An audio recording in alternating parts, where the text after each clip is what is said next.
इन मौजूदा हालात उन दावों पर सवाल खड़े कर रहे हैं। स्थानीय लोग जल्द जल निकासी और स्थायी समाधान की मांग कर रहे हैं।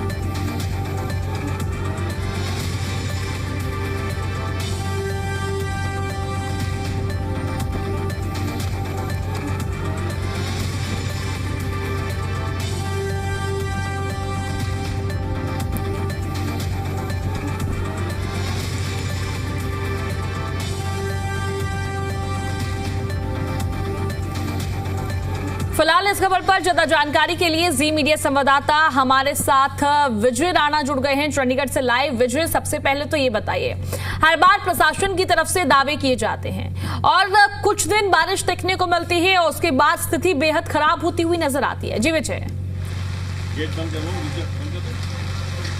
बिल्कुल, मानसून जब शुरू होता है तो राज्य स्तर पर तैयारी इसके लिए की जाती है और ख़ास तौर पर मीटिंग्स की जाती है, सरकार की ओर से अधिकारी ड्यूटी लगाई जाती है ताकि जब मानसून हो तो उसकी तैयारी पहले से की जा सके, सीवरेज को साफ़ किया जाए, जो भी व्यवस्थाएं हैं वो की जाएँ, जो नालियाँ हैं, नहरें हैं, सभी को साफ़ की जाए। और ख़ास तौर पे शहरों में जिस तरह से सीवरेज जाम होने की वजह से और जल भराव दिखाई देता है, उसको लेकर भी तैयारी हालांकि की जाती है, लेकिन हर बार ऐसा अमूमन होता है कि जब बारिश आती है, अगर तेज़ बारिश आती है तो कई जगहों पर जो है जल भराव देखने को मिलता है। और ना सिर्फ हरियाणा के छोटे शहरों बल्कि राजधानी चंडीगढ़ में या हरियाणा के जो NCR के जो बड़े शहर हैं, गुरुग्राम, फरीदाबाद जैसे शहर हैं, वहाँ पर भी जो जल भराव देखने को मिलता है। कई जगह पर सड़कें तक धंस जाती हैं, यानी जो तैयारियाँ कहीं ना कहीं वो धरी की धरी नज़र आती हैं। और मानसून में इस तरह का नज़ारा आमतौर पर जो है अलग अलग जिलों में देखने को मिलता है हरियाणा के, और इसमें चंडीगढ़ में मौजूद है और यहाँ भी अच्छी खासी बारिश इस समय हो रही है। तो जाहिर तौर पर चंडीगढ़ में भी ये जो बारिश है थोड़ी देर और अगर इस तरह चलती रहेगी तो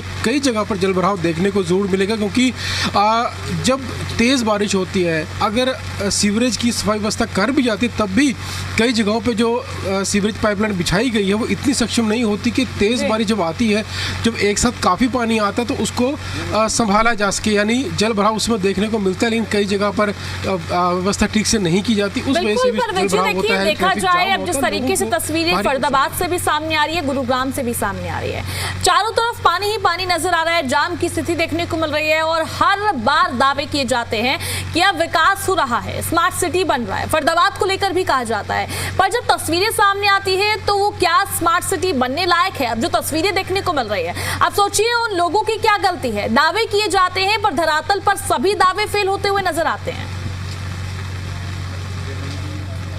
देखिए, मानसून के दौरान जब जल भराव की समस्या आती है, सबसे बड़ा कारण उसका ये होता है कि शहर की जो सीवरेज व्यवस्था है वो ठीक से नहीं है। कहीं पर वो जाम हो जाते हैं, कहीं पर पाइप ऐसे डाले गए होते हैं जिनका साइज़ कम होता है और वो ज़्यादा पानी जब आता है उस पानी को संभाल नहीं पाते, उस वजह से जो जल भराव है वो हो जाता है। जल भराव की वजह से सड़कों पर ट्रैफिक जाम भी होता है, सड़कें तक धंस जाती हैं और समस्या तब आती है जब पानी जो है रिहायशी इलाकों तक घुस जाता है और रिहायशी इलाकों में भी इस तरह की जल भराव हो जाता है, उससे जो है ज़्यादा समस्याएं पैदा हो जाती हैं। लेकिन ये हर साल देखने को मिलता है।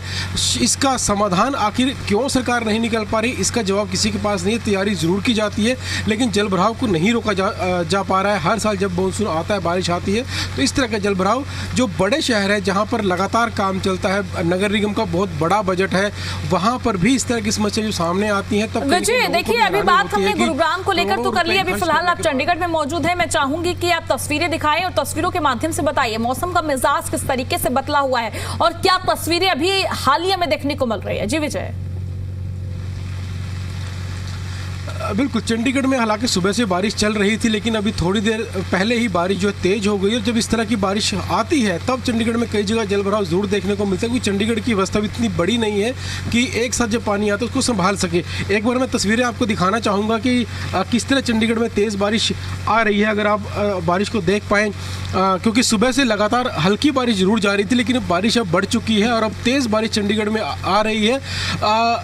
जो सड़कें हैं वहाँ पर अब पानी बह रहा है, सड़कों गलियों में पानी बहना शुरू हो चुका है और जाहिर तौर पर अगर ये बारिश आधा घंटा और चलती है तो जल भराव चंडीगढ़ में कई जगह पर देखने को मिलेगा, क्योंकि इतनी तेज जब बारिश होती है तब यहाँ का सीवरेज है वो भी ठीक से काम नहीं कर पाता। हालांकि बारिश रुकने के बाद आधे एक घंटे में जो सारा पानी है वो ज़रूर निकल जाता है, लेकिन अगर बारिश ये लंबी चलती है जल भराव रहेगा, और जब तक बारिश नहीं रुकेगी तब तक वो जल भराव ऐसे ही रहेगा। बिल्कुल वजह आपने सही कहा और आप हमारे साथ बने रहिए, आपसे हम आगे भी तमाम अपडेट लेंगे। और आपको एक बार हम फरीदाबाद से जी मीडिया संवाददाता की एक रिपोर्ट दिखा देते हैं बारिश से जुड़ी हुई, देखिए जरा। फरीदाबाद के अलग अलग शहर के इलाकों की बात की जाए तो वहाँ जल भराव की स्थिति लगातार बन रही है, और जिस तरीके से अधिकारियों की तरफ से दावे किए जा रहे थे कि उनकी तरफ से जल भराव की स्थिति कहीं भी नहीं बनने दी जाएगी, लेकिन इन तस्वीरों से आप साफ अंदाजा लगा सकते हैं कि जो अधिकारियों के दावे थे वो दावे पूरी तरीके से खोखले साबित हो रहे हैं। ऐसे में फरीदाबाद के उन पोस्ट इलाकों की बात की जाए तो सेक्टर 15, 14 और 16 और 21 तमाम वो इलाके हैं जहां जलभराव की स्थिति इसी तरीके से बनी हुई है। क्या नेशनल हाईवे की बात की जाए, लगातार 2 दिन से हो रही बरसात के बाद जहां एक तरफ लोगों ने गर्मी से राहत की सांस ली है, तो ऐसे में जलभराव की स्थिति होने से अब लोगों की परेशानियां और ज्यादा बढ़ रही हैं। क्योंकि बस स्टैंड की आपको तस्वीरें दिखा देते हैं, जहाँ बस स्टैंड है, बस स्टैंड के अंदर जो टिकट काउंटर है उन तक दफ्तरों तक पानी अंदर तक पहुंच चुका है, और जो यात्री है वो इस पानी से गुजरते हुए इस बस स्टैंड तक पहुंच रहे हैं और बस में जाकर अपने सफर कर रहे हैं। लेकिन इन तस्वीरों से आप साफ अंदाजा लगा सकते हैं कि फरीदाबाद में अधिकारी जो दावे कर रहे हैं रेनोवेशन सिस्टम जो है उनकी तरफ से लगाए गए थे। हर साल जो है करोड़ों रुपए खर्च किए जाते हैं पानी की निकासी को लेकर, लेकिन ग्राउंड जीरो की अगर बात की जाए, जमीनी स्तर की बात की जाए तो खद धरातल पर जो है वो कुछ भी नहीं दिखाई देता। लेकिन ऐसे में तस्वीरें आपको साफ क्लियर कर रही हैं कि जिस तरीके से अधिकारी जो दावे कर रहे हैं वो दावे पूरी तरीके से खोखले साबित हैं। और ऐसे में फरीदाबाद के नेशनल हाईवे की बात की जाए तो वहाँ भी इसी तरीके की तस्वीरें सामने आ रही हैं। वहीं नेशनल हाईवे के जेएसबी चौक की बात की जाए या सीकरी की बात की जाए तो वहाँ इसी तरीके की स्थिति लगातार बनी हुई है। और आपको तस्वीरें सामने दिखा देते हैं, ये बस स्टैंड का दफ्तर है जिसके अंदर पानी साफ तौर पर भरा हुआ आपको दिखाई दे रहा है। और ऐसे में इन तस्वीरों से आप साफ अंदाजा लगा सकते हैं कि बस स्टैंड के अंदर इस तरीके की तस्वीरें जब सामने आ रही हैं तो अधिकारी और कर्मचारी कहाँ बैठकर काम करेंगे।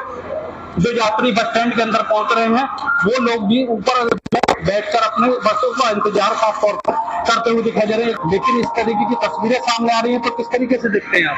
ये सर जो ना 80 मीटर नीचे है और रोड जो पानी है उसका पानी इसमें आता है। नेशनल हाईवे पे भी पानी भरा हुआ है, उसी का पानी आता है जी। उसका पानी निकासी के तो कोई इंतजाम लगा रखते हैं, इमरजेंसी को लगा रखा है जनरेटर। अच्छा। तो पर जब वो तो 50 लीटर निकालेगा और ये सब 500 लीटर आ जाएगा तो परेशानी तो होगी। ऐसे में देखना होगा कि जो अधिकारी दावे कर रहे हैं उन दावे पर उनकी कितनी सही साबित होती है और इस पानी की निकासी को लेकर जो है उनकी तरफ से कितने पंजाब फरीदाबाद के अंदर कराए जाते हैं। जी मीडिया के